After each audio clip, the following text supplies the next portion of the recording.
What is up, everyone? Welcome back to another video today, and in this video we are at Omaha Eppley Airfield for the 18th airport update for the month of November 2025.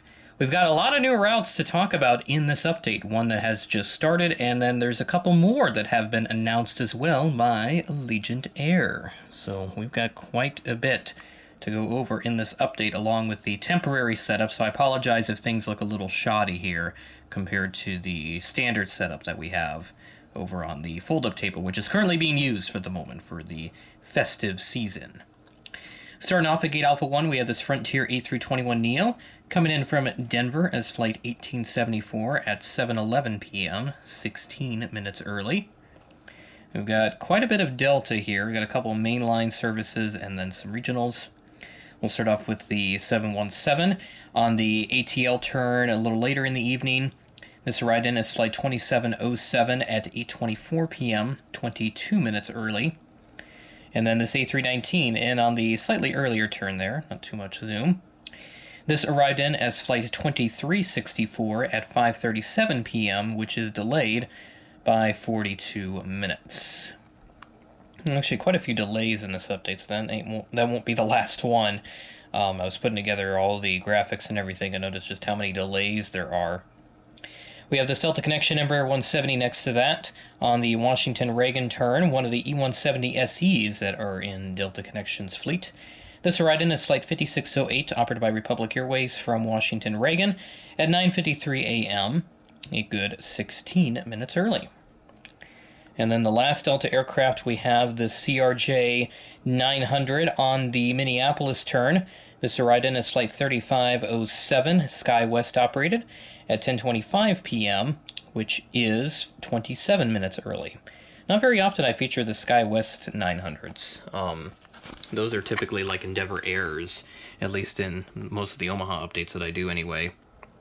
And then we have our American section, 4 planes here. So no Alaska once again. I still need NG or Gemini to make a MAX 9 regular delivery. That would be wonderful.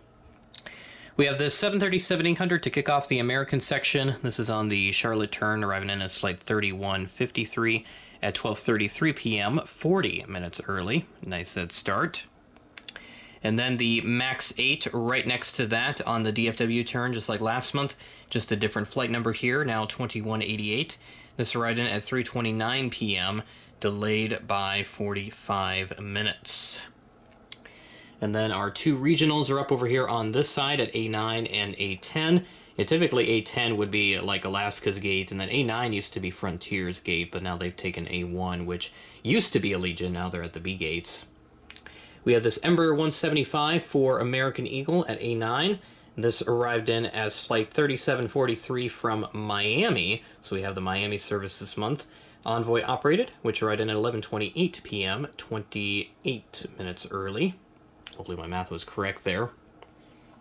And then we have the CRJ 900 for American Eagle to round out the A gates. This arrived in as Flight 5377 from Charlotte, PSA operated, arriving in at 6:09 p.m., 35 minutes late.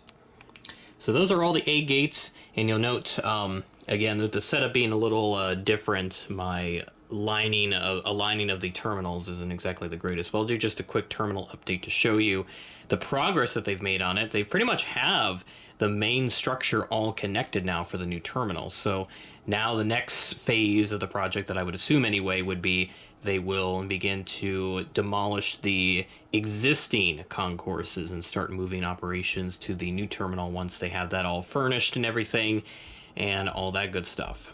So definitely be interesting to fly out of Omaha during that time. So definitely follow any advisories that the airport issues regarding how to access your gate, because right now the airport is split up into a south terminal and a north terminal since the main area is closed for the complete reconstruction of this airport. So yeah, definitely a lot of fun stuff we still have to cover with the construction, and I'll be excited to see it for myself at some point if I ever do go back to Omaha. It has been nearly 9 years since my last visit, so hopefully we can get back there at some point.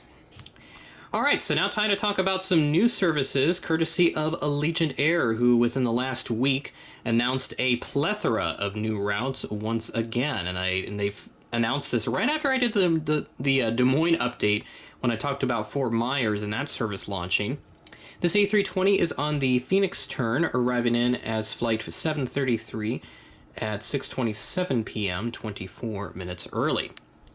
So if you want to talk about Allegiant and what they have been doing, they have quite the plethora of new routes for us to go over. So right now on your screen, I have the route map that they put out with all of the new services that they're going to be introducing next year. 4 new cities added to Allegiant's network. That would include La Crosse, Wisconsin, Columbia, Missouri, Trenton, New Jersey, and Philadelphia. So very exciting.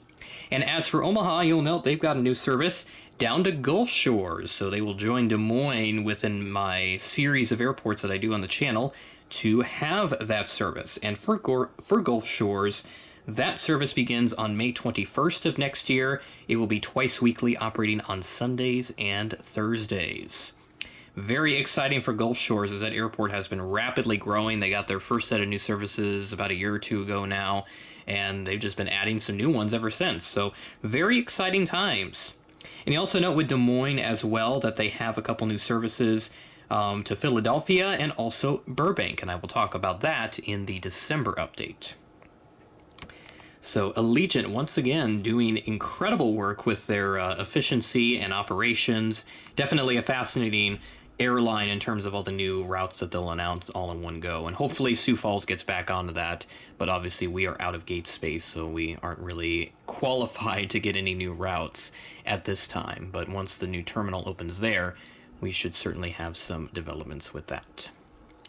All right, moving on to the United section, we have the 737-900ER. This arrived in as flight 489 from Houston at 10:34 p.m., delayed by 27 minutes. And then we have the A319 right next to that. This came in from Chicago O'Hare, arriving in as flight 1778 at 10:34 a.m., just 3 minutes late. And then down to the Stars and Bars once again. So I've kind of made a decision with that new release that Gemini did. I'm probably just going to stick with this one because, again, the only differences you have are just the antennas, the Wi-Fi dome, and then updated landing gear. And I'm honestly satisfied with this original release. So definitely going to hang on to this one. I know the other difference, too, is that registration placement. So they moved it from the behind the L2 door to just ahead of it, right near where the American flag is at, since that's where it is now on all their aircraft. So just for the sake of building up my fleet, my collection overall, I will be hanging on to this original release. This A320 arrived in from Denver as flight 1961 at 8:14 p.m., 5 minutes late. That brings us on down to the Embraer 175, arriving in as flight 5964, a SkyWest service also from Denver. Ironically, the last time that I had a United Express model was when this was featured. I forget which month it was, but it's been at least several months since I had Stars and Bars, and then, of course, United Express in any capacity. This arrived in 11:17 p.m. at 13 minutes early. Still wearing the merger colors. Some of those older SkyWest 175s haven't been repainted yet. They haven't reached their maintenance checks yet. And then on to Southwest, who just started a new service this past weekend. We have the 737-700 at Bravo 16, arriving in from Midway as flight 1110 at 9:28 a.m., 7 minutes early. And then the MAX 8 just above that, arriving in from Houston Hobby as flight 1665 at 10:38 a.m., 22 minutes early. And then a 737-700 again. This one with the split, this arrived in as flight 2570 from Denver at 9:34 p.m., 24 minutes late. And then the new service down at Bravo 19, the 737-800 from San Diego, California.